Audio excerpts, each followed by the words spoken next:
This is exactly right.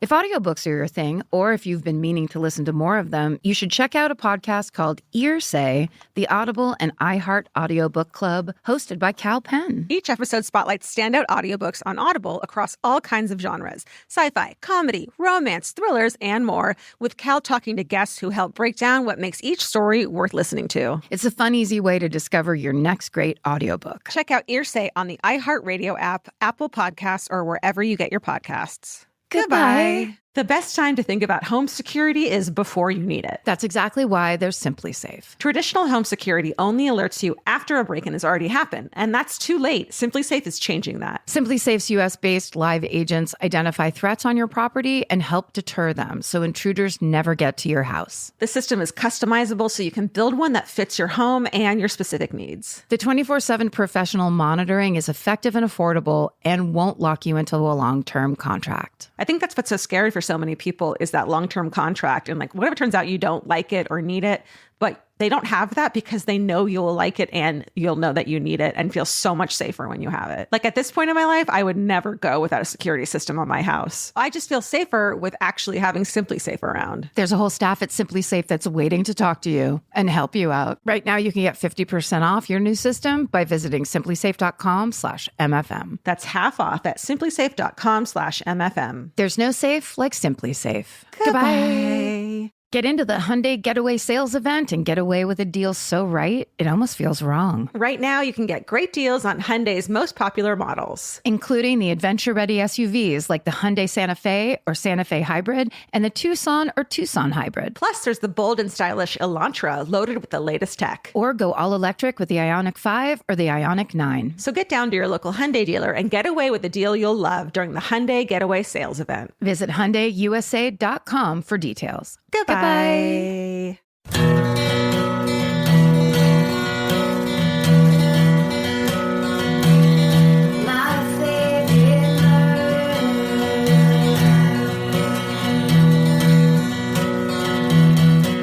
Hello. Hello. And welcome to My Favorite Murder. That's Georgia Hardstar. That's Karen Kilgariff. And we're here to do a podcast for you. Do you feel like listening to one? Are you ready for one? Did you accidentally press play? Well, don't press pause now. Yeah, you might as well just keep going. Keep going. We're going to talk about stuff that has nothing to do with true crime for a while. We'll carry you like in the sand, like how your friend Jesus did. Yes, my best friend Jesus. Yeah. If you see two sets of footsteps, it's because it's me and Karen. And we're walking next to Jesus, who has you on his back. And he's flying. And he can fly. Welcome to a podcast. It's this podcast. I might as well just go right into Corrections Corner from last week. Do you mind? Or is there anything you'd like to talk about first? Listen, I get so comfortable in Corrections Corner. It's like my cozy little spot. Oh, that's my life. I call it home. First and foremost, I would like to apologize because I made a funny reference to lock-in last week, which is a thing that used to happen when I was in high school, where you'd go to and basically sleep in the gym because it was like super spring week or whatever. It'd be like a dance, and then you'd spend the night, and they'd lock you in, and you'd be like all the seniors, your boys and stuff. Yeah, it'd be amazing. Yeah. Well, I called it a lockdown because it's 2019, and I haven't been to school in a while, and that just goes to show how horrifying the gun situation is in this country. How recent it is that it is not in my wheelhouse. It's an easy mistake to make, and I didn't hear it. And the person who corrected me was so nice about it, wrote a lovely email that was like, I know this was a mistake, but you should also realize that it's this bad thing we all live with these days. That teenagers and young children are dealing with, that the parents, and I just can't even imagine either being a kid right now and going to school or being a parent of a child right now. I mean, it's, we have nieces and nephews, and it's horrifying. It's horrifying. My apologies. I didn't even hear it. And hey, let's get some gun control when the country stops spinning out. We'll get a hold of everything. Yeah. Let's fix stuff. Let's fix it. Let's make it so. Hey, children of tomorrow. Yeah. Let's do it. We support you. Okay. Should I do the next one? Abso-fucking-diddly. So I did last week the story of the real life orphan is what I called it, the Natalia Grace story. And the first thing I heard was a tweet from someone who said, you can't talk about a story that's only sources the Daily Mail. So we looked it up, and on Reddit, people were talking about it, and there was other articles about it. And essentially, a user named Sky Blue Ocean, SKYE, wrote this. It's critical to understand that Christine Barnett, the ex-adoptive mother of the adopted child, sold her story to the Daily Mail shortly after she and her ex-husband got arrested and charged by the police. Wow. This appears to be deliberate behavior by Christine as an attempt to generate a sympathy and to provoke the public to be on her side prior to her trial. Not only is this indicative of careful planning, but her sudden active presence on media regarding this case is highly suspicious. Is this an attempt to lessen, avoid, and or delay the date of her trial and perhaps put some of the blame on her ex-husband? That's just a question that user was asking. Again, this is Reddit. So apparently Natalia Grace has been found. She has been living with new adoptive parents in Indiana. And the family she's now with maintains that she's currently 16 years old, which means that she would have been a child in 2003. That's according to an article from Jezebel.com. And from thecut.com, police say, this is a quote, police say that bone density tests carried out on Natalia in 2010 showed that Natalia was 8 years old then, and that at 2012, tests showed that she was around 11. So if this is true, that would mean that the Barnetts lied when they said the bone density tests proved that Natalia was an adult. So this story is even worse than I thought it was when I first read it. And good lesson to learn of if something has a single source. But that should be interesting to see if we learn anything further from that. And just kind of on the heels of that, this just broke today that Prince Harry and Princess Meghan Markle are suing the Daily Mail. It's one of those. Is it one of those you like sent a drone into our backyard and now we have to move? Yes, they actually published a private letter that she sent to her estranged father. So apparently the estranged father, I don't know, sold the letter to the Daily Mail. So I just thought that was kind of funny timing that I just saw that this afternoon. Well, speaking of England and the UK. Yo, hello. You guys can get tickets for a couple of the shows, have some tickets left. Just the most seamless transition. I'm good at this. No, yeah, you really are. I'm getting better and better and worse. And that's that way too. Manchester on November 22nd has tickets. Glasgow on the 23rd has a couple more tickets. I think Dublin on the 25th has a few more, and London on the 28th has a couple more too. So yeah, we're not entirely sold out for that very brief UK and Ireland tour. Right. So also my favorite weekend is like a month away. Yes, it's going to be so good. So good in Santa Barbara, November 1st and 2nd. We'll see you guys there. There's still tickets available. Go to myfavoriteweekend.com. I have an in addition to corner. Okay. So a couple people after I did the Triangle Shirtwaist factory fire last week talked about the dire conditions in factories in the U.S. until this happened and things got betterish. A couple people pointed out to me that you should still be learning about ethical clothing production around the world because it is really awful in certain parts of the world. So to learn about fast fashion and ethical clothing production, there's a hashtag called Who Made My Clothes? Ooh. And on Instagram, it just has some details about what you're buying, who's making your clothes, what's happening to the workers. And it's just an important thing. And I want to make sure everyone knows that I know that, this isn't fixed. No. So. No, not at all. Yeah. Yeah. And always good to know further information, further reading, all of that stuff on these topics. Definitely. We do love to hear about it. Yeah. It's fun to learn. Yeah. Everybody. Learning. Are we going to talk at all about other podcasts that we've been listening to or anything? What? Yeah, I do. Tell me what happened on Do You Need a Ride last week? Are we going to do Exactly Right first? Oh, wait. Oh, what did you mean? Oh, I actually just had a podcast I can't stop listening to. Oh my God, tell me. I need one. I'm writing it down. You may have listened to it already because I don't think it's brand new. Okay. But it's a podcast called Culpable. It's this first season. Did you listen to it? Which one is it? It's their first season is about the murder of Christian Andriacchio and his mother's one woman crusade to get, because it was one of those things where it was ruled a suicide pretty much immediately, and then the city of Meridian would not take the case back up. Wow. And it's been broken. This story keeps getting broken publicly. Crime Watch Daily did a story about it.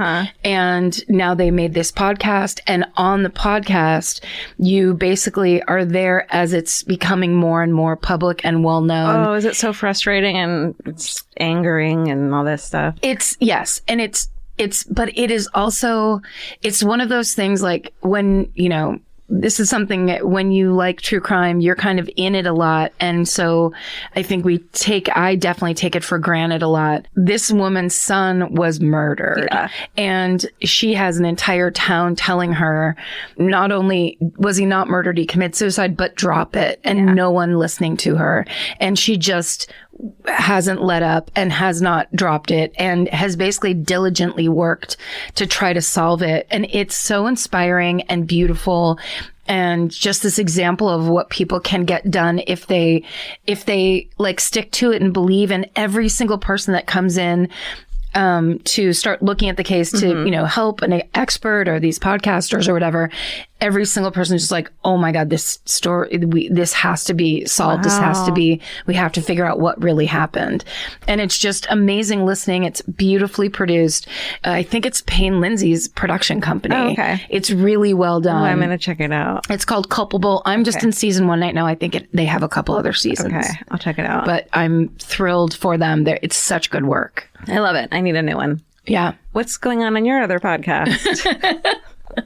There it is again. It's a beautiful transition into Exactly Right TV guide time. Exactly Right Network. We have the Purrcast, of course, Stephen Ray Morris's podcast, and our friend Deanna Rooney is on it this week talking about the Race for the Rescues that she's doing on October 12th. That I love that we're sponsoring her in the race. It's really awesome. Is it actually like a long race, Stephen? It's like a 5K or something. Yeah, I think there's a 5K, a 10K, and like a 1K, and you can bring your dogs. I don't think there's any cats running. I would hope not. It's actually a bull run, like a bull run with cats. It's going to be great. It's really angry cats. Yeah, that's exciting. Yeah. And then you guys do a Q&A on Do You Need a Ride? On Do You Need a Ride, we drove around and answered people's questions that Stephen got from the internet. And we did it for so long that I drove into and past Alhambra. I don't know what I did, but we were so far away. Because usually we just kind of like drive around Glendale and Burbank or whatever. We were deep into the what is that? The San Gabriel Valley? What do you call that area? I don't even know. Inland Empire? No, we were like further east than the east side. Yes, we went past the east side, and then we were in and kind of past Alhambra. It was fascinating. We took pictures. Learning your city. Yeah, really. It was. I don't know how I did it, but I was truly lost. I had no idea where I was. That's how you know. It's if you like listening to people get lost in the car and answer questions about like, do you want to fight one horse-sized duck or 100 duck-sized horses? I mean, we really get into that stuff. That's a good one. Yeah. That's a great question. Yeah. It's one horse-sized duck, right? Yes, it is. Okay. That's the correct answer. I knew it. Yeah. And then, of course, Murder Squad this week, they did their really super important Indigenous women episode about the missing and murdered Indigenous women and what an insane rate they go missing and murdered. Yeah, and just bringing attention to that. And again, we tease this all the time, but there are more coming, and we can't wait to tell you what they are. Yeah, and then The Fall Line and This Podcast Will Kill You. Check out they're on a hiatus for the season, but you can catch up now, and they'll have a new season soon. Yeah. It's exciting. Yeah. The best time to think about home security is before you need it. That's exactly why there's Simply Safe. Traditional home security only alerts you after a break-in has already happened, and that's too late. Simply Safe is changing that. Simply Safe's U.S.-based live agents identify threats on your property and help deter them so intruders never get to your house. The system is customizable so you can build one that fits your home and your specific needs. The 24/7 professional monitoring is effective and affordable and won't lock you into a long-term contract. I think that's what's so scary for so many people is that long-term contract. And like, whatever turns out you don't like it or need it, But they don't have that because they know you'll like it and you'll know that you need it and feel so much safer when you have it. Like at this point in my life, I would never go without a security system on my house. I just feel safer with actually having Simply Safe around. There's a whole staff at Simply Safe that's waiting to talk to you and help you out. Right now, you can get 50% off your new system by visiting simplysafe.com/MFM. That's half off at simplysafe.com/MFM. There's no safe like Simply Safe. Goodbye. Cheap Caribbean's Jet Set July sale is here. Right now, save $200 on vacation packages of 4 nights or more with promo code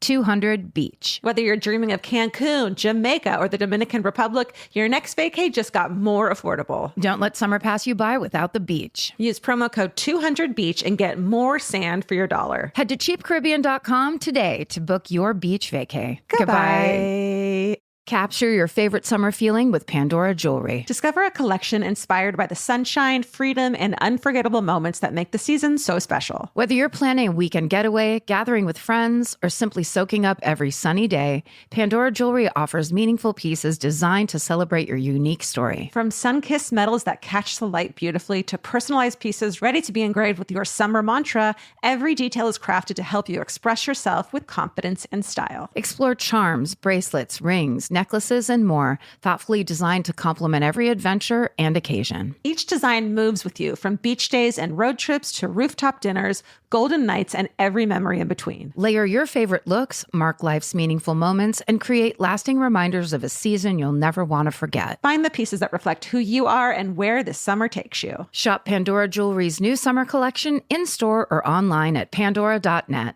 and let your summer unfold. Goodbye. Am I first this week? Yep. Okay. This is similar to the one I did last week, but different. And it's one of my favorite stories to tell at parties to seem like I'm really excited about something, and then people realize what I'm excited about is something morbid and horrible. Okay. And do they still want to be friends with me? Right. It's the ultimate test. Yeah. Or do they say, oh, I got to go have a cigarette and walk away? And you're like, you don't smoke? You don't even smell. I'll come with you. So this is the story of the Radium Girls. Oh, it's so good. Yeah, this is like fucking next level. It's so similar. And while I was working on the Triangle Shirtwaist Factory Fire, I was like, I should do the Radium Girls. Didn't expect to do it so quickly, but sometimes you just do it. It's fun to do things that you get excited about. Yeah. Like it's a good way to follow. Right. This was like really easy for me to do because I know it and I love it. Yes. Tried to do it for Drunk History, but I think they got someone else to do it. So fuck you, Derek Waters. No, I'm kidding. I love him. Okay. So I got a lot of information from a CNN article by Jacko P. Prisco. I'm sure I got that wrong. A BuzzFeed article called The Forgotten Story of the Radium Girls by Kate Moore. An article on todayifoundout.com by David Hiskey. And the book The Radium Girls, The Dark Story of America's Shining Women by Kate Moore. So, she also wrote that article, the BuzzFeed article. I wonder if they went ahead and just took parts of her book and then made an article about it. Bet they did. I bet. So aside from The Radium Girls by Kate Moore, there's 2 books that I fucking adore that have some of this info. And like, if you're into this shit, more. So The Poisoner's Handbook is a really incredible book by Deborah Blum. And The Disappearing Spoon, which I've listened to fucking so many times, by Sam Kean, Kean. It's true tales of madness, love, and history in the world from the periodic table of elements. Ooh. So like every fucking element has some insane story behind it, and he tells them all. Ooh, that's such a good way to learn. And it's a really great book. And I've listened to both of them, and they're great on audiobook too. Very cool. Yeah. So, okay, let me tell you real quick about radium. Great. Radium is a radioactive chemical element, Karen. George's eyes just got so big. They've always been big. You're just like, did you know? Karen, it was discovered in 1898 by Marie and Pierre Curie. Oh, yeah. You know, our I've heard girl. of them. And okay, so this is at a time when like the X-ray had just been discovered. This is all like brand new fucking crazy like radiation had just been discovered. So this is all really exciting and new. 5 years after they discovered it, they won a Nobel Prize in physics for their discovery, making Marie the first woman to win a Nobel Prize. Hell yes, Marie. Yes, good job, but not for this one because this one sucks. Yeah, okay. This one's bad. It was quickly put to use as cancer treatment, and the fact that it was used to treat cancer made people believe it could be used as an all-healing health tonic. They're just like, great, let's use it. In the same way that people are like, heroin, let's put it in baby formula. It makes babies so quiet. When did they do that? And then turn of the century. Like heroin and cocaine were like drugs you could buy in little medicine things. We're like, yes. I swear. No, I believe you. Okay. Steven, put a picture of a little bottle with heroin, it says heroin. It'll put a pep in your step. I swear. Sleep sound, little baby, with your heroin bottle. Sleep like a baby when you put your baby on heroin. Okay. So it was all the rage because they were like, this is the fucking, literally the pep in your step.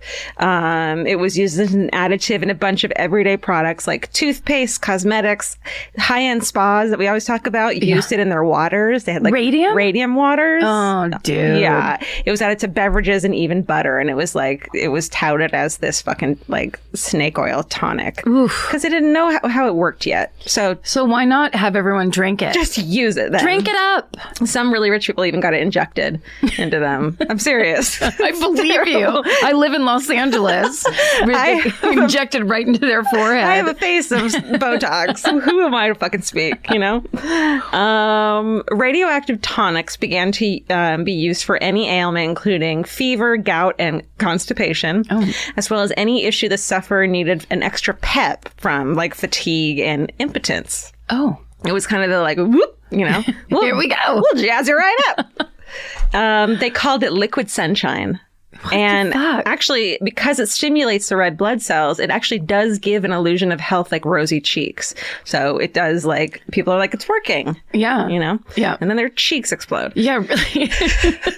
Then the cheeks fall off. Right. They're red and then gone. Right. It becomes the new wonder drug. It's the most expensive substance in the world at the time, costing the equivalent of $2.2 million per gram in today's money. Holy shit. I don't know how much cocaine is, but I'm guessing it's not that much. No, it really isn't. Okay. Not the kind I get. What? You don't pay for cocaine. Stop it. I get it free. All my dealers love true crime. But one of the most successful radium products was the radioluminescent paint that was made from it. So look, I'm not getting into the fucking deets of the science and shit. Obviously, please don't. This isn't about that. We don't do it here. No. So basically they made this luminescent paint, which worked by converting the radiation into light through a fluorescent chemical, and it provided a pale glowing paint. So think of that this Halloween when you see glow in the dark shit. Think of radium. You know what it makes me think of is my grandma's clock. That's exactly it. Right. That's the Did she have an old timey clock? Yeah. I mean, I don't think it was true radium, but it was the kind of thing where you'd wake up in the middle of the night and that would be the only light in the room. It might, if it was made before 1968, it could have been radium. Oh shit. Yeah. No wonder we're all so fucked up. Yeah. And the heroin. She'd always make us touch this clock. Lick the clock. What? Grandma, why do we have to lick the clock? I don't want to lick the clock. Do it. Karen? Marie, Curie, lick this clock. The paint was used for clock hands and instrument dials. So that was the biggest, most exciting use of them. It enabled watches and pocket watches and clocks and shit to be read in the dark, which there weren't pocket lights or pocket watch lights at the time. This is the only way they could be read at night. Sorry. Had they still not invented pocket lights? Because what a time to live. You mean cell phones? The true dark ages.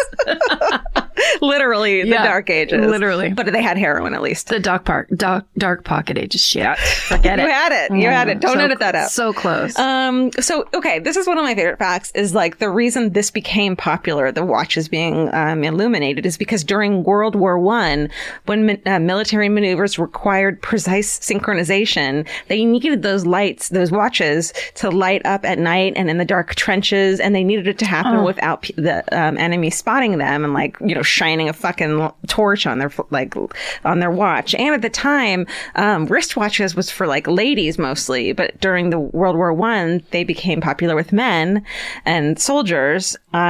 So once the war was over, soldiers came back with these fucking newfangled wristwatch / illumination watchy times, and everyone lost their shit. And I was like, I fucking need that. I need that. That's right. I need to lay in bed at night, not sleeping and staring at my watch. Exactly. Yeah. Light pollution, man. It's a real bitch. The dial. So basically, every little number and every little line and second line and the hands and shit were all painted with this illuminating paint. Guys, you get it. So it's shown all the time. Didn't require charging in sunlight. Everyone was like, "This is fucking magic." Yeah. Now we have heroin, cocaine, and fucking nice watches and time and just time. Anytime we want to look at it. That's right. We're living, truly living. Truly, madly. Okay. Also, smoking was healthy back then. Yeah. What a time. And now we're vaping. I'm vaping. I should say I'm vaping. Please stop vaping. And I have Botox in my face. Oh, but speaking of, sorry, sidebar. Go. But Steven sends me a fucking, we should post this. Steven sends me a picture of a vape the other day and goes, "Is this yours? Did you leave it at the studio?" And I'm like, "No, it's not my fucking vape, Steven. Who do you think I am?" I took a real gamble with who I texted first. Yes, I am proud that I was not the first person to be texted. So mad. I was like, "No, fuck no." What did I write to you? I was so mad. I think you were just like, hell no. And then you were like, "Do you think it's Georgia's?" And I just didn't answer. It's just like, you picked me as a vapor first. I feel like Tori Spelling right now, where I'm just like, Donna Martin graduates. I don't get picked for the vape. This is the fucking best. I seem like an innocent girl, but really, I'm stealing. I don't even know who I am then, because Jesus Christ, I was just like, have I ever vaped in front of you, Steven? How dare you? I am not a fucking DJ. Get away. Stop making fun of me. It was mine. Was it really? Oh, yeah. You didn't know that? This is my vape pen. It's CBD and just a smooch of THC. Oh, I thought you figured that out. Oh, shit. Am I allowed to announce that I vape and... But please don't do that, because it's going to kill you. It's so bad for your lungs. I know. Okay. I know. All right. I'm trying not to. You just rub the cream on your arms. You'll be fine. Okay, thank you. It's mostly CBD. It was her. Yes. You son of a bitch, Steven. And I was so nice about your haircut. Oh, I'm so sorry. I got the text and I was like, God damn it. Okay. Oh my God. I literally thought it was going to be like, has someone left their vape? Billy Jensen. Billy Jensen. That vapor. He stays up at night solving crimes and vaping at his desk. He's like a detective, but it's not so cool. Modern. One of the factories to produce these watches that we were talking about opens in Orange, New Jersey in 1916. Oh, okay. So it's like they had gotten the military contract to make these luminescent watches for soldiers. So like that's a big deal. They're called the U.S. Radium Corporation, and they hire about 70 women and girls, some as young as 14. It's the same situation as the Triangle Shirtwaist Factory, where young girls worked, and they worked in these big factories all set up together. But it was actually a well-paid, glamorous job, and the girls who got, and I'm gonna say girls a lot, and I know I mean young women, but just please bear with me.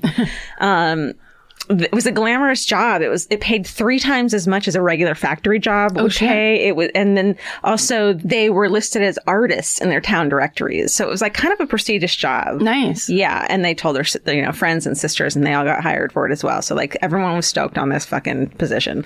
It was, quote, the elite job for the poor working girls. It paid more than 3 times the average factory job. And if you're making $5 an hour and suddenly you're making it was like 15 to 18, it's bananas.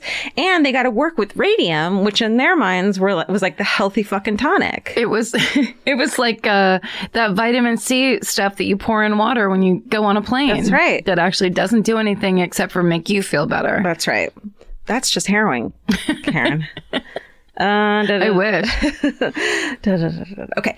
And they soon became known as Radium Girls, and they ranked in the top 5% of female workers nationally, and eventually an estimated 4,000 workers were hired by corporations in the U.S. and Canada. A lot of them were U.S. Radium Corporation workers to paint watch faces with radium between 1917 and 1926. So this was a big fucking career move for women.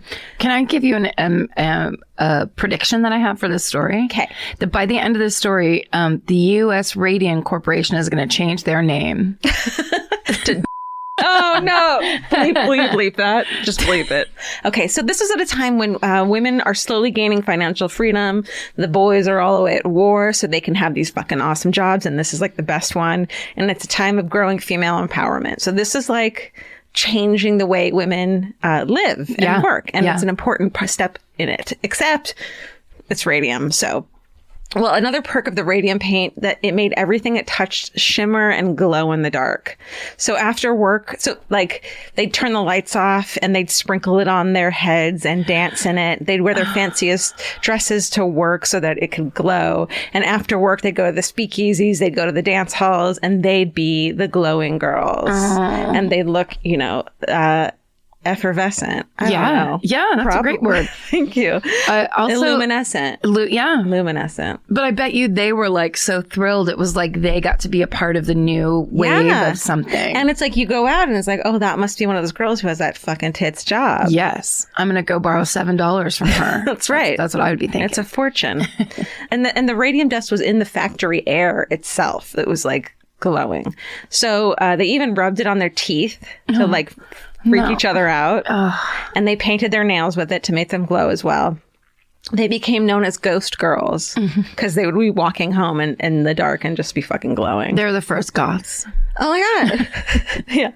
They'd blow their noses and their tissues would glow. That's like my sister.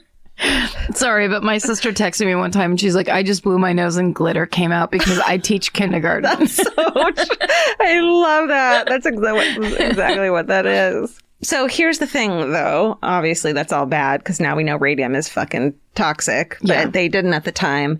And the technique they'd been taught to get these teeny tiny numbers on wristwatches painted small enough, the tiny dials, which sometimes were only 3.5 centimeters wide, was called lip pointing.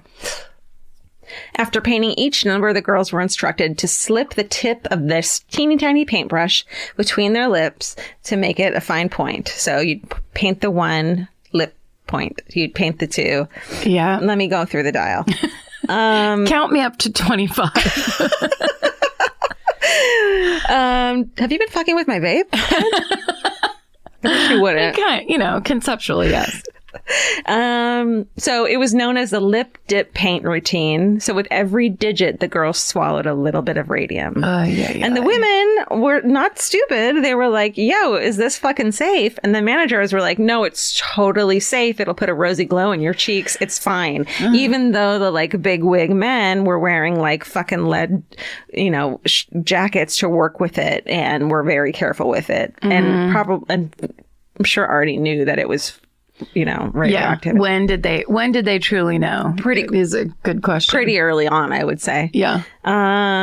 So, and it's only a 20-year-old element. So like even if they knew, they didn't know the long-term effects of it at all. Yeah. But just like vaping. It's almost exactly the same. Shit. In fact, Marie Curie herself had suffered radiation burns from handling her own fucking finding. Yeah. And Pierre Curie had once said that he would not want to be in a room with pure radium because he believed it would burn all the skin off his body, destroy his eyesight, and, quote, probably kill him. But they're like, no, but put those fucking paintbrush chips in your mouth. Yeah.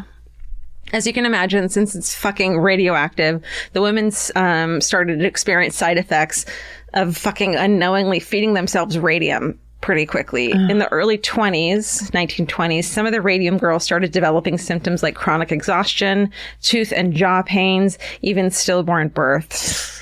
22-year-old Molly Maggia, Maggia, Magia. Magia or Magia? Mm-hmm. Yeah. She had to quit her job at the radium factory because of the aching pain in her limbs that were so agonizing that they eventually left her unable to walk. Oh. And that's in the early 1920s. And this job wasn't that old. Mm. So she had been erroneously diagnosed with rheumatism and had been prescribed only aspirin at first. But quickly she had lost most of her teeth. That was the thing, is that the teeth would come out, and in their place, these agonizing ulcers would grow, and the teeth would just come out. Ugh. And then her entire lower jaw and the roof of her mouth and even some of the bones of her ears were said to be one large abscess. Oh, God. Yeah. And this is after a couple of years of this.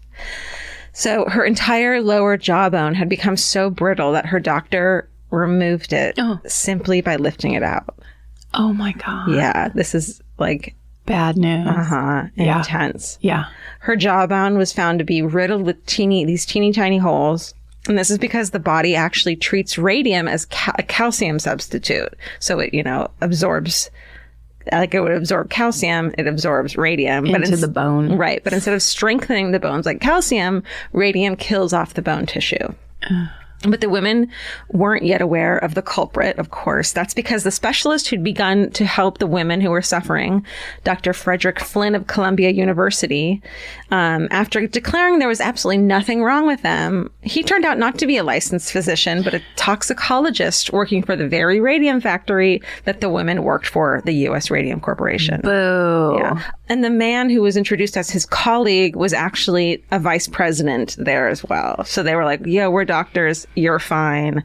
Don't worry about it. It's horrible. So the U.S. Radium Corporation also paid off local doctors and dentists to tell the women that they were suffering from syphilis. And partly, they told them they were suffering from syphilis, and it was also like shaming them to not talk about it. Up. Yeah, to shut up. And that was being written on their charts and written as eventually their cause of death, which was shameful to the family, and they could use it against them in court if they had to later down the road. What a fucking dastardly move. This is only 100 years ago. Fuck. That's not that long ago, guys. So when the girls started dying from their radium poisoning, first with Maggie on September 12th, 1922, she's just 24 years old. Mm-hmm. The listed cause of death is syphilis. 18-year-old Grace Fryer, she had started to work as a dial painter on April 10th, 1917, just 4 days after the U.S. had joined World War I. She wanted to do all she could to help with the war effort, which I think a lot of women getting these jobs felt they were, doing all they could. Yeah. But by the time Maggie had died, Grace Fryer, too, was having trouble with her jaw and suffering pains in her feet. And so were her colleagues. And their legs broke underneath them. Their spines collapsed. Like they were bedridden, and soon more were dying. Oh my God. Yeah. The U.S. Radium Corporation denied any responsibility for the deaths for almost 2 years. But when their bottom line was threatened by the shrinking sales due to the rumors that were spreading about the dangers of radium. So finally, people aren't buying it anymore. And they're like, all right, we got to do something. Yeah. In 1924, they commissioned an expert to look into the rumored link between the dial painting profession and the women's deaths. The independent study confirmed the link between the radium and the women's illnesses. But instead of accepting the findings and making the changes that had been suggested. Thank you. The company paid for new studies that published the opposite conclusion, and they also lied to the Department of Labor, which had begun investigating about the verdict of the original report. Bastards. Totally. So in 1925, a doctor named Harrison Martland devised tests that proved once and for all that radium had poisoned the women, fucking finally. Martland discovered that when radium was used internally, even a tiny amount, the radium had essentially honeycombed the women's bones. Oh my God. I know. So dark. It's so dark. It's so dark. In 1925, Grace Fryer, her spine was essentially crushed, and she had to wear a steel back brace. She decided to sue, finally, the U.S. Radium Corporation, but she would spend 2 years searching for just a lawyer who was willing to help her. That's 2 years of that. But she said, quote, "It is not for myself I care. I am thinking more of the hundreds of girls to whom this may serve as an example." Yes. Because remember, there's like 4,000 of these workers out there. And like, it's, as you said, just the beginning of this kind of empowerment where women are like, I can have a job. Yeah. I can get paid decently. Yeah. Like all these ideas where it's almost like this is the, you know, they could interpret it as like, oh, this is what I get for trying to leave the kitchen, essentially. So it's like, thank God that. And it is this thing of like, these women stood up to shit being unfair. Like, it's straight up like, that's not fair. It's like basic fucking fairness. It's not. Yeah. It's not only not fair, you must be psychopaths to do this and then try to justify it. Totally. And lie about it. Yeah, exactly. So other women's legs were shortened and they spontaneously fractured. Ugh. Sometimes the moment a woman realized she even had radium poisoning was when she caught sight of herself in a mirror in the middle of the night as the radium had embedded itself in her bones and had caused them to glow from the inside out. Oh, God. So she'd walk by a mirror, see herself glowing, and be like, fuck. And like all of her fucking friends and coworkers were dying. They literally were and glowing falling in apart. the dark. Yeah. So by then, Dr. Martland had also found that the poisoning was fatal because there was no way to remove the radium from your body. So Grace was finally able to find a lawyer named Raymond Berry, who, along with Grace and 4 fellow workers, Catherine Schaub, Edna Hussman, Quinta McDonald, and Albina LaRice, accepted their case in 1927. Wow. Yeah. They were seeking $250,000 in damages, which is about $3.4 million today. Good. But they wanted to just fucking pay their increasing medical bills. They couldn't work, so they wanted money for that. And eventually they needed the money for their own funerals, and they knew it. Isn't that fucking horrific? Yes. That you're suing this company because you need money for your own funeral. Which is probably right around the corner. Yeah. So keep in mind that some of the women are still employed at the fucking factory. But even with a lawyer, they had a huge fight ahead of them due to the 2-year statute of limitations on occupational poisoning, which is like, fucking statute. I wonder who passed that law. Yeah. And so most of the girls didn't start to get sick from radium poisoning until at least 5 years after they started work. So that was already gone by the time they fucking realized they were even sick. Yeah. The rich and powerful radium corporations, of course, they had to fight them. And the fact that they had to fight a legal battle that necessitated the overturning of an existing legislation, which is huge. Like, it's not just like, I'm suing based on this. It's, I need to turn this over so I have the right to sue. Yeah. Crazy. But Grace was the daughter of a union delegate, and she had chutzpah. Badass. Totally.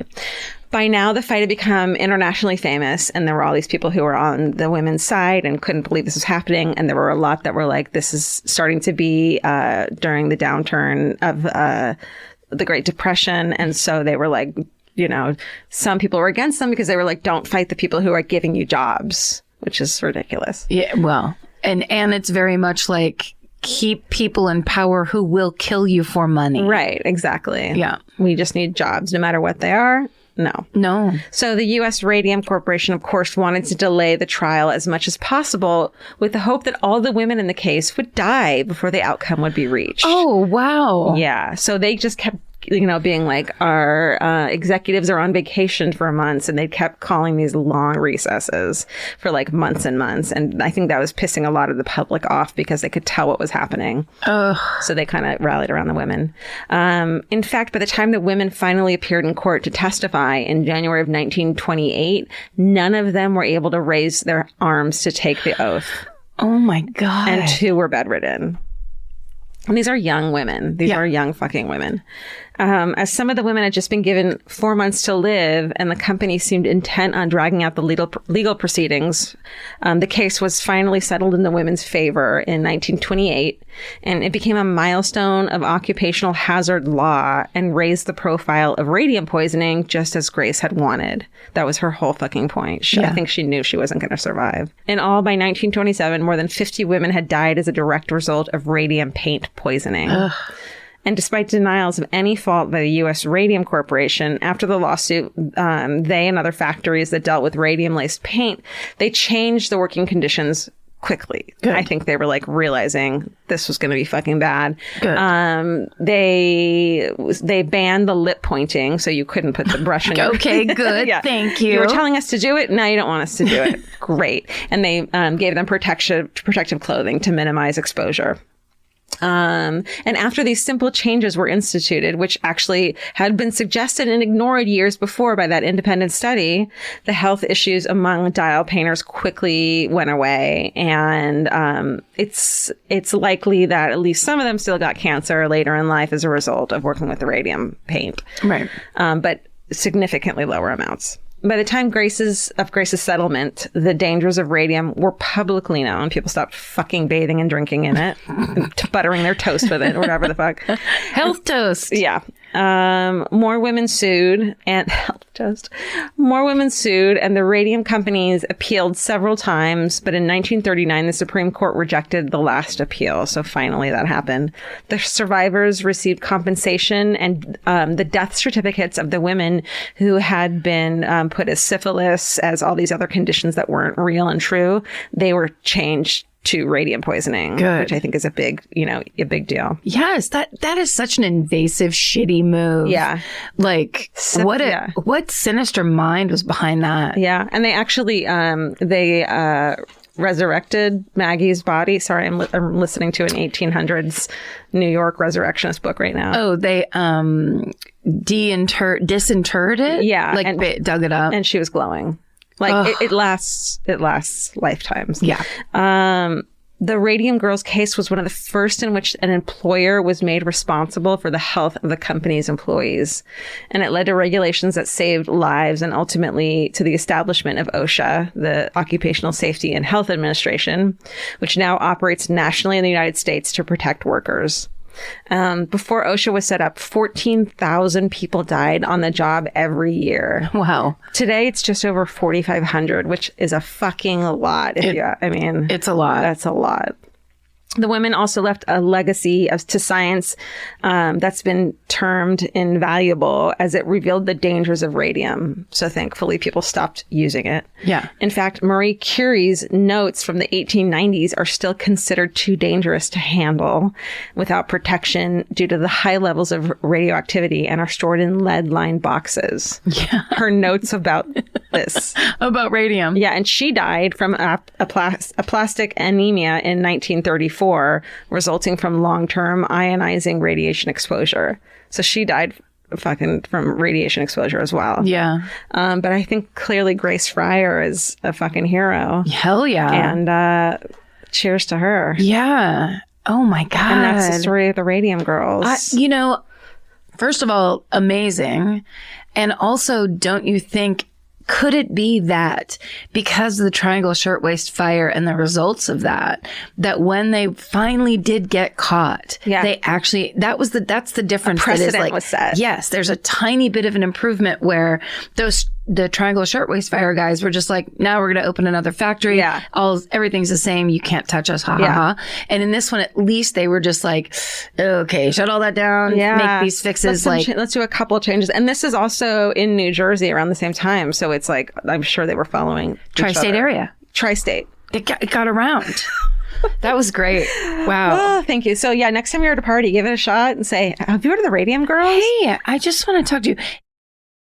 The best time to think about home security is before you need it. That's exactly why there's Simply Safe. Traditional home security only alerts you after a break-in has already happened, and that's too late. Simply Safe is changing that. Simply Safe's US-based live agents identify threats on your property and help deter them so intruders never get to your house. The system is customizable so you can build one that fits your home and your specific needs. The 24/7 professional monitoring is effective and affordable and won't lock you into a long-term contract. I think that's what's so scary for so many people is that long-term contract. And like, what if it turns out you don't like it or need it, but they don't have that because they know you'll like it and you'll know that you need it and feel so much safer when you have it. Like at this point in my life, I would never go without a security system on my house. I just feel safer with actually having Simply Safe around. There's a whole staff at Simply Safe that's waiting to talk to you and help you out. Right now, you can get 50% off your new system by visiting simplysafe.com/MFM. That's half off at simplysafe.com/MFM. There's no safe like Simply Safe. Goodbye. Bye. Cheap Caribbean's Jet Set July sale is here. Right now, save $200 on vacation packages of 4 nights or more with promo code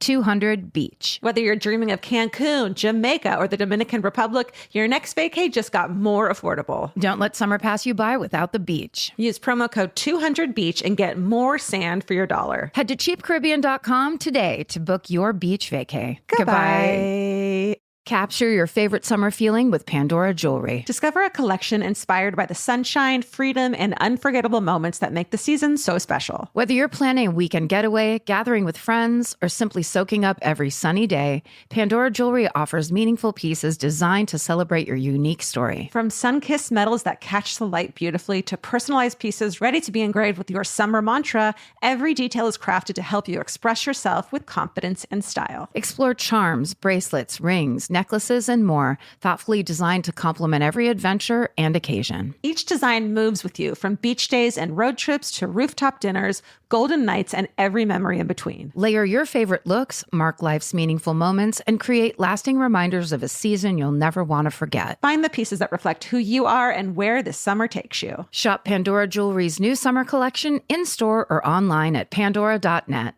and let your summer unfold. Goodbye. Well, this week I'm going to do at my friend Bradford's hometown, actually. He is from Bradford, Pulaski. He's from Stevens Point, Wisconsin. And he told me about this a while ago.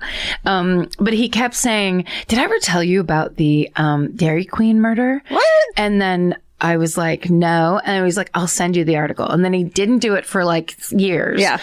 And he finally sent it to me. What it's really called is the murder of Lisa Cihaski. Classic. Yeah. So it is. It's just it's a classic one. I got the information from an article from the Chicago Tribune, CBS 58 WDJT Milwaukee, which is the local news, and the Wisconsin State Farmer. There's a book called Killer Women that, every once in a while you'll look up a story and it'll just show you pages from a book. Yes. And it'll only show you a certain amount of pages. And it won't let you copy and paste them, so you have to fucking retype No, everything. you have to read the whole thing, whatever.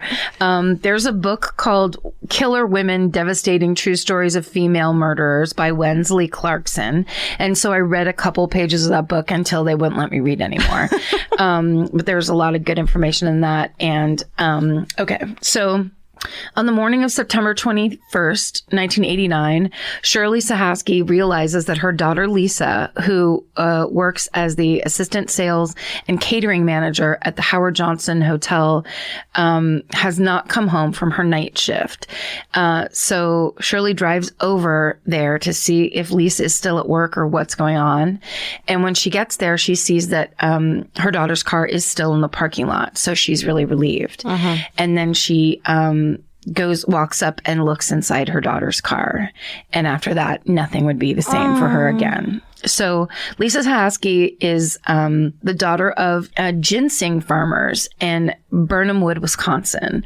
Lisa's an ambitious, smart, popular girl. She was the 1986 homecoming queen at Wittenberg Burnham One High School. Aww. And when in 1984 she started dating a local dairy farmer named Bill Buss, who was 5 years older than her. So this is like upstate Wisconsin, basically very rural. It's rural and it's and agricultural, and so that's what a lot of people do up there. She had like a normal life. Exactly. Yeah. And so a lot of farming, a lot of cows and dairy. Smelly. The smells are amazing. And of course, what Wisconsin's famous for? Cheese. Yay.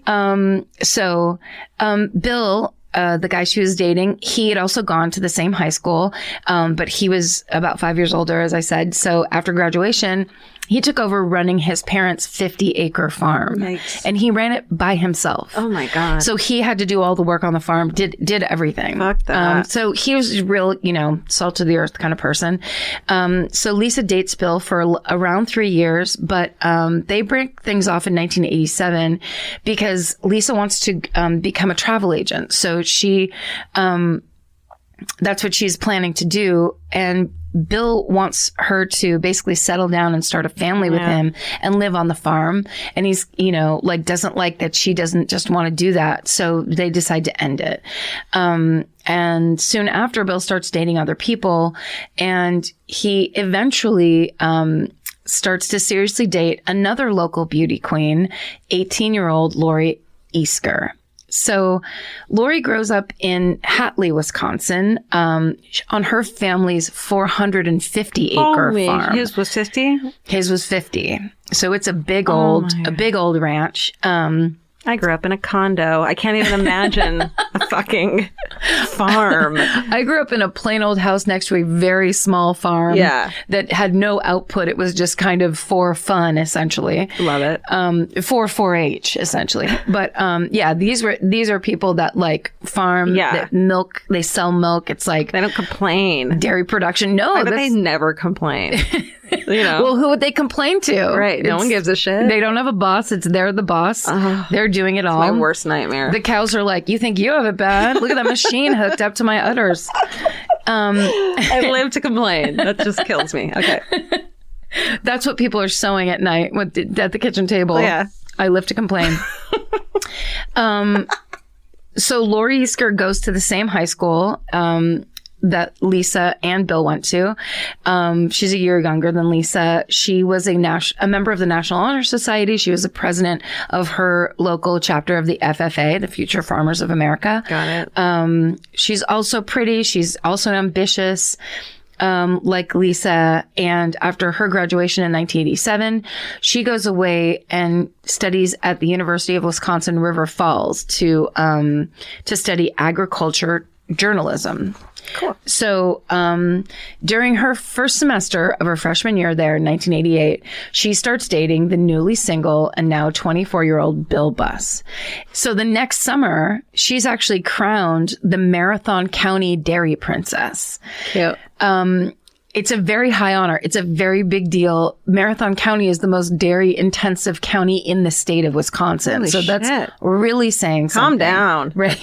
And if you're named the Dairy Princess, you're like, your family has to be involved in dairy production. You're like, wow. You're in it. So it's not just any old pretty face. You're up to your teeth in dairy.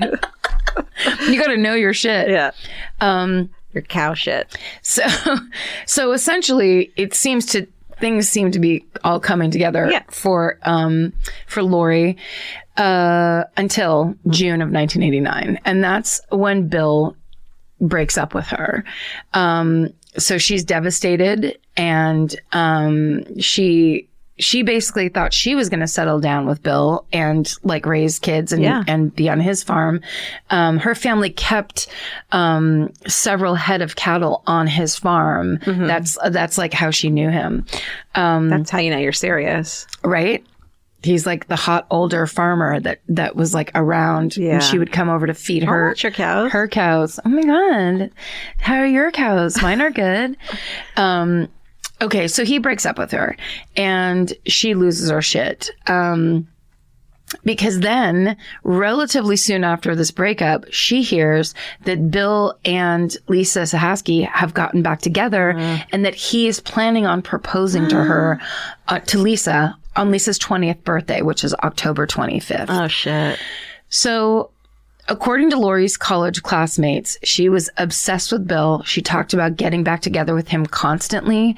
She also told her friends that she hated Lisa Cihaski. She actually, one time they were in the same bar together and she's like called her a bitch and a slut, like made a scene at this bar. Oh, so it's very well known around the area that like that Lori hated Lisa. Yeah. And a lot of people knew that Lori was kind of on the edge, but nobody understood how far she would go. Oh, fuck. So one night, it's just past midnight. Bill has had to stay up till, the way it's explained is that he had to stay up till midnight because that was like the most productive time that he could milk his cows. Mm-hmm. So he had to stay up and do it all himself. Mm-hmm. And then he finally gets back into his house to go to bed at 12:45 because he has to get up again at 5:30 in the morning to start working again. No complaints. I mean, you just can't. And right as he's trying to go to sleep, 12:45, he hears a knock at his front door. And he tries to ignore it, but it's not going away. And he knows it's not going away because the person on the other side of the door isn't going to leave, and because she's done it before, and it's Lori Easker. He had broken up with her 3 weeks before, but she would not leave him alone. And she kept driving down from college to his house to talk, to beg him to get back together with her, trying to have sex with him, saying, we need to get back together. Ever been there before? Oh my God. You mean pathetic? Yeah. And yes. It's of the course. worst feeling. It's terrible. And it is that thing of when you're in it, it is like, this is the only person that I will ever have these feelings about. You have this adrenaline and you have this like fucking... Well, you have a dopamine. Yeah. They gave you this dopamine hit and they're not giving it to you anymore. Totally. So you're like a drug addict that that's jonesing for And your if you drug. can't get that person back, it proves something about you, and you can't let that be proved about you. So you have to fucking make this work, and it's like the only thing you think about. Yeah. And I think you could put together with those facts about her life that clearly she was an achiever. She was used to winning, pretty, smart, Guys, used to being the president. Yeah. Used to getting her way. Get through your 20s and your dopamine just kind of levels out. Yeah. Pretty low. You know what it is? When you're in your 20s, try not to make any big moves. Yeah. Because although you're right. Yeah. And that you can believe you're right. Yeah. 100%. You're not. Yeah. Move in slow motion. Yes. Through your 20s. And if anybody is like waving their arms over their head going, please listen to me. Yeah. Just do it. Just try to listen to them. Especially if it's your sister. I know she was an asshole when you were young. But she does care about you. Yeah, she doesn't want you to look like a fucking idiot. She really is she's trying to run interference for you and just save a little bit of face. And look, we've all been there. If you've made a fool of yourself, you are not alone. You've just become one in the brotherhood of man. That's right. And the sisterhood of women. That's right. And also because here's the thing that, it does suck when people are basically like, well, I was going out with the girl I loved, but it's not working out. Now I'm going to shop around and see how I feel. Forget it. I'm going back. Yeah. And that's just what happens sometimes. Yeah. So it can't be this point of pride because everybody loses in love until the one time they win. Exactly. It's how it is. Oh, that's lovely. Everyone's a loser until they're not one time. It's true. It's so true. And I'll say this. I only understood that like when I was like 47. Like it took me way too long to get it. But I think you can win more than once. Definitely. If the winning eventually becomes losing. Yeah, eventually, look, we are all going to lose, AKA die. So, or divorce. Or get I'm not getting divorced. I don't want this to seem like I'm announcing my divorce. I'm not. If you were to get divorced, I would not let you announce it on this podcast. Can you imagine? That's not how you do it. Love you, Vince. You have to. I love you, Vince, too. Please don't leave us. Okay, but everyone's had this kind of freak out and made an asshole of themselves. You have to know when to drop it. Yeah. Especially when, like this evening in particular, Lori knocks on the door, goes inside, says, I know you want to get back together with me. It was so good between us. Begins taking her clothes off. She's wearing lingerie underneath her clothes.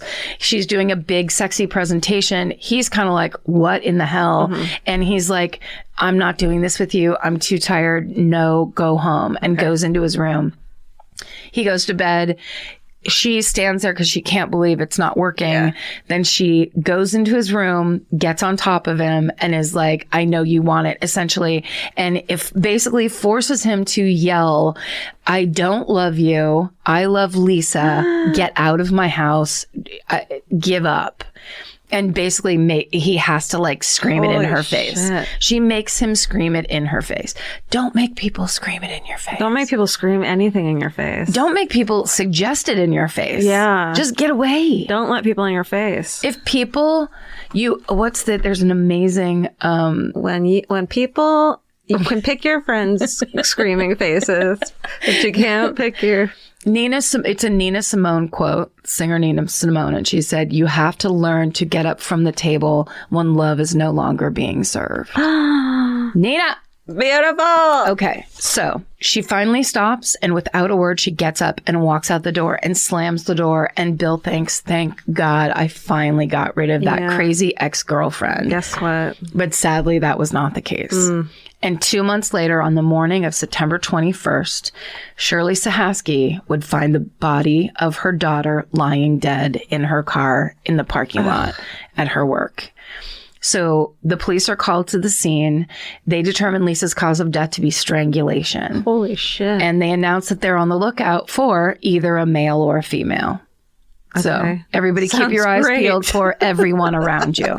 Wow. When Bill Buss is questioned by the police, he brings up the fact that on June 23rd, Lisa had a loud argument with a woman on his farm after Bill had said that he wanted to end his old relationship and that woman was Lori Easker. So 8 days later, police arrest Lori Easker. She's brought in for questioning on September 29th, 1989. She gives her account of the evening of September 20th, saying that she had rented a car. She was only 20, so she actually had to convince the rent-a-car person. Wow. And she told this big lie about a thing she needed to go Grandma died. Yes, she had to go help her mom or grandma, I can't remember, move, and that she really needed it and please. And she just charmed her way into renting a car. That's bananas. Super bananas. She drives the 150 miles northeast to the Howard Johnson Motel where Lisa works. When she gets there, she waits for Lisa in the parking lot. She sits and waits for Lisa to get off work. And then when Lisa walks outside, she's standing there and she's like, we need to talk. And she says, we need to talk. We need to get into your car. Yeah. So once she's inside, Lori tells Lisa that Bill is hers and she needs to leave him alone. And Lisa tries to reason with her. She says, look, it's, you have to give up. It's not like this anymore. Like it's crazy now. And this is when Lori drops her bombshell. She tells Lisa that she's pregnant with Bill's baby. And she's expecting Lisa to start crying and break down and get really mad at Bill. They broke up 3 weeks earlier. Yeah. And she's basically, this is her thing of like, I'm going to make her like get mad at Bill and freak her out and then break them up essentially. But instead of that, Lisa tells Lori she knows she's lying. She says that Bill would never betray her and that if for some reason he had like been seduced and gotten Lori pregnant, that he would have told her by now because that's the relationship they had because he really loved her and that she's known Bill for a really long time and Lori hasn't. And she basically says she trusts him and she knows that he loves her and not Lori and that Lori needs to accept it. And this is when Lori snaps. She tells police.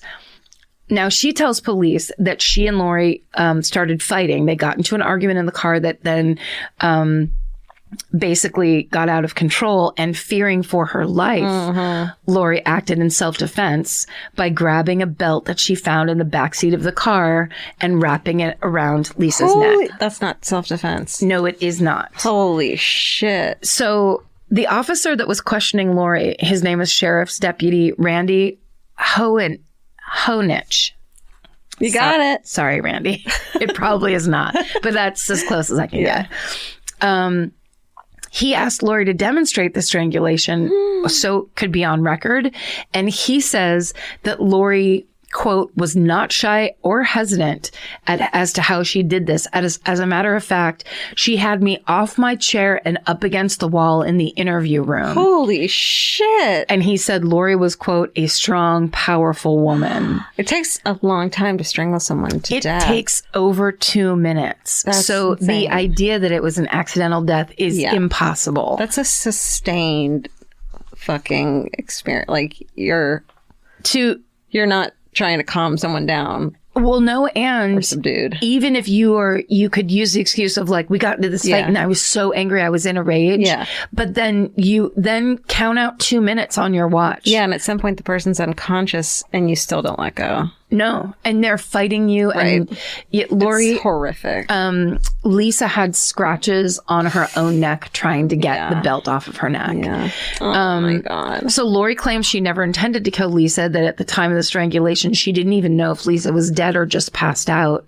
So she says that she went into Lisa's purse, took out her makeup bag, pulled out like a compact mirror, and held it to Lisa's mouth to see if her breath would create like steam on the mirror. Because she wanted to make sure she was dead. Yes. And then when she saw that she was not breathing, she said that she told the police that she thought, oh my God, I've killed her. I don't know what I'm going to do. I didn't mean to hurt her. Her parents are going to think I did it on purpose. Honey. Then she took the belt and she took a ring off of Lisa's finger. What? She leaves the car. She throws the ring away in a convenience store garbage can, and she throws the belt down the incinerator chute in her dorm. Fuck. Incinerators, man. Yeah. How much evidence has been fucking burnt to shreds in dorm incinerators? For real. How about we just close off any kind of access to an incinerator? To fire. Yeah. Fire of any kind. So, in court, Marathon County District Attorney Greg Grau argues that a death by strangulation of this fashion could not be accidental, that Lori would have had the belt in place around Lisa's neck for at least 2 minutes. Mm-hmm. The jury agrees, and after a 7.5-hour deliberation, Lori Easker is convicted for the first-degree murder of Lisa Cihaski. She's sentenced to life in prison with eligibility for parole after 13 years and 9 months on July 16th of this year. 13 years? That's nothing. July 16th of this year, Lori Easker was released from the Robert E. Ellsworth Correctional Center in Union Grove. She is 50 years old and she is now free on parole. Shit. In 1995, the story of Lisa Cihaski's murder was turned into a movie entitled Beauty's Revenge, starring Tracy Gold and Courtney Thorne-Smith as playing the part of Lori Easker. Wait, which one was Lori Easker? Is the murderer. Courtney Thorne-Smith. Courtney Thorne-Smith. Oh, yeah. Yes. I see that. Yeah, from Melrose Place. Yeah. Right? Yeah. Yeah. Which is very funny because it's such an old, I mean, now to me, it feels antiquated, that idea of like, can you believe two beautiful girls, like a beautiful girl would do this, where it's like, yes. Yeah. Yes. Sociopaths, they're good at being beautiful. Right. It's part of the masking, cloaking technique. I mean, you don't need a Melrose Place actress to fucking seem evil and beautiful. It's like you can be Tracy Gold and be fucking. Yeah. Yeah, that's right.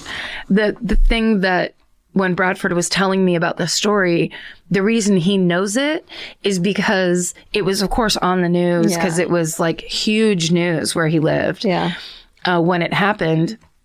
And then like very soon after like the trial took place, the TV show Twin Peaks premiered. And when it came out, his whole family assumed it was a docuseries about this murder. So they watched it as a family. They watched the first episode of Twin Peaks as a family when he was in high school. Did they have a fucking carbon monoxide leak or something? Yeah, Jesus Christ. But is it because they just assumed it was like, it's this story, the way like the promos came out, they just assumed, it's a murder story of this thing that happened. So the whole family sits down to watch it.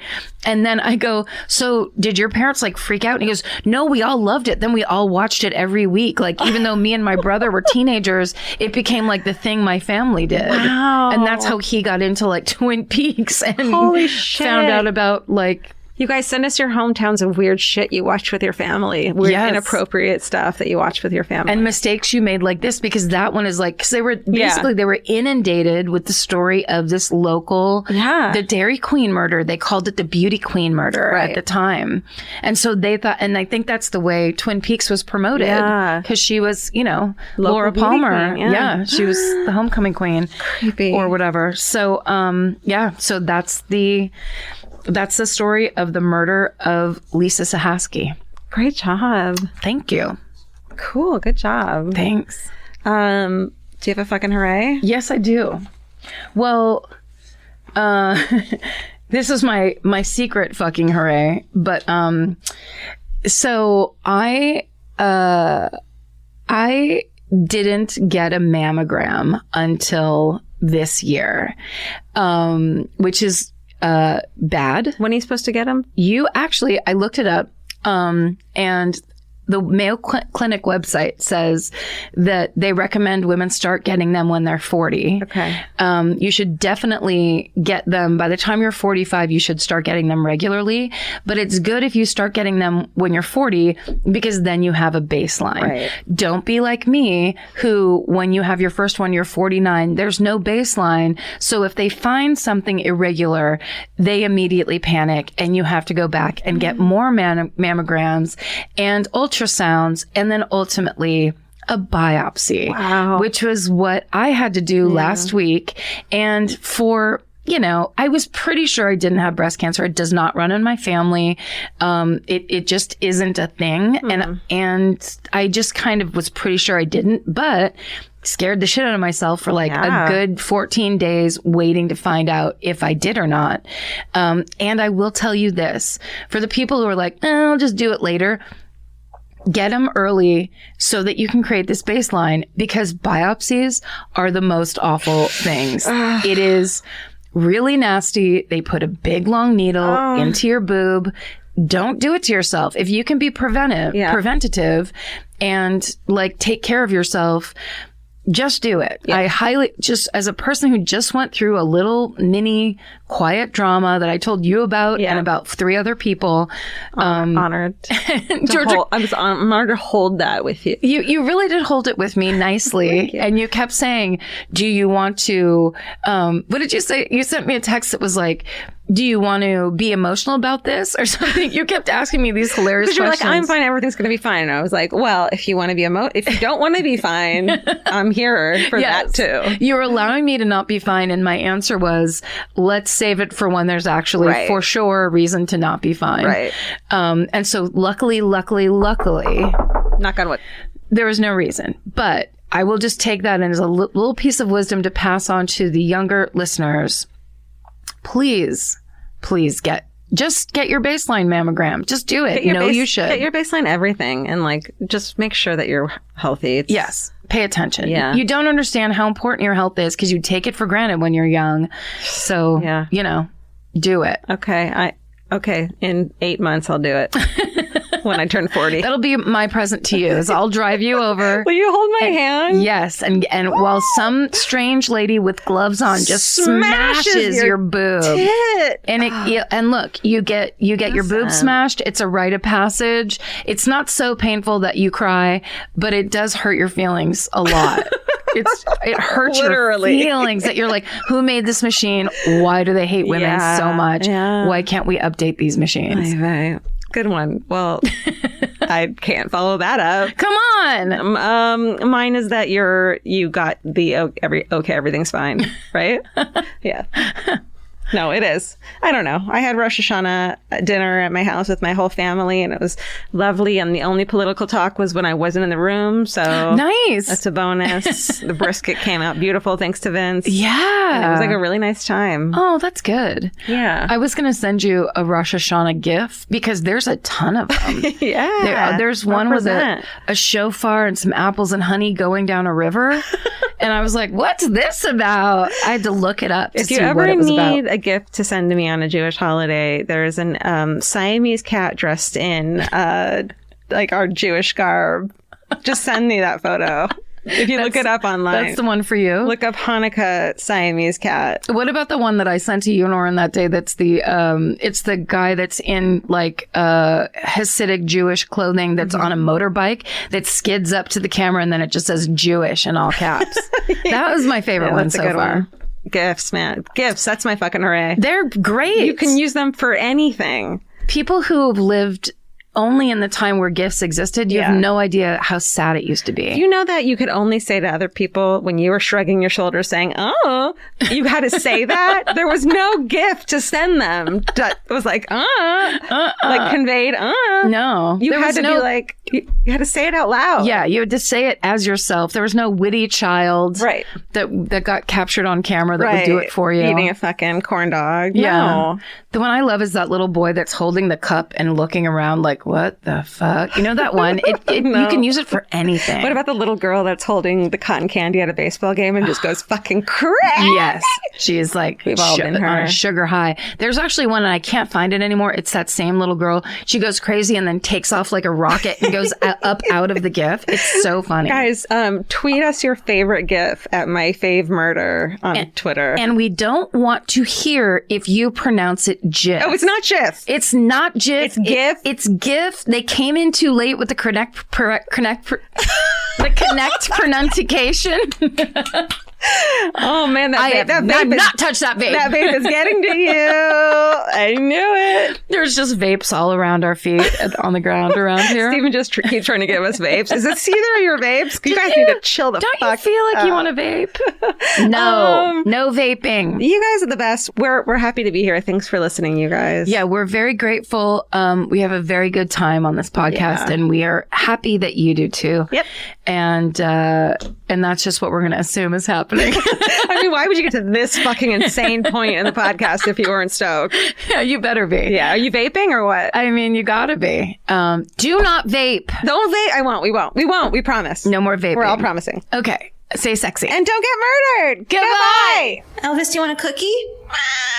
If audiobooks are your thing, or if you've been meaning to listen to more of them, you should check out a podcast called Earsay, the Audible and iHeart Audiobook Club, hosted by Cal Penn. Each episode spotlights standout audiobooks on Audible across all kinds of genres: sci-fi, comedy, romance, thrillers, and more, with Cal talking to guests who help break down what makes each story worth listening to. It's a fun, easy way to discover your next great audiobook. Check out Earsay on the iHeartRadio app, Apple Podcasts, or wherever you get your podcasts. Goodbye. The best time to think about home security is before you need it. That's exactly why there's Simply Safe. Traditional home security only alerts you after a break-in has already happened, and that's too late. Simply Safe is changing that. Simply Safe's US-based live agents identify threats on your property and help deter them so intruders never get to your house. The system is customizable so you can build one that fits your home and your specific needs. The 24/7 professional monitoring is effective and affordable and won't lock you into a long-term contract. I think that's what's so scary for so many people is that long-term contract. And like, whatever turns out you don't like it or need it, but they don't have that because they know you'll like it and you'll know that you need it and feel so much safer when you have it. Like at this point in my life, I would never go without a security system on my house. I just feel safer with actually having Simply Safe around. There's a whole staff at Simply Safe that's waiting to talk to you and help you out. Right now, you can get 50% off your new system by visiting simplysafe.com/MFM. That's half off at simplysafe.com/MFM. There's no safe like Simply Safe. Goodbye. Cheap Caribbean's Jet Set July sale is here. Right now, save $200 on vacation packages of 4 nights or more with promo code 200BEACH. Whether you're dreaming of Cancun, Jamaica, or the Dominican Republic, your next vacay just got more affordable. Don't let summer pass you by without the beach. Use promo code 200BEACH and get more sand for your dollar. Head to cheapcaribbean.com today to book your beach vacay. Goodbye.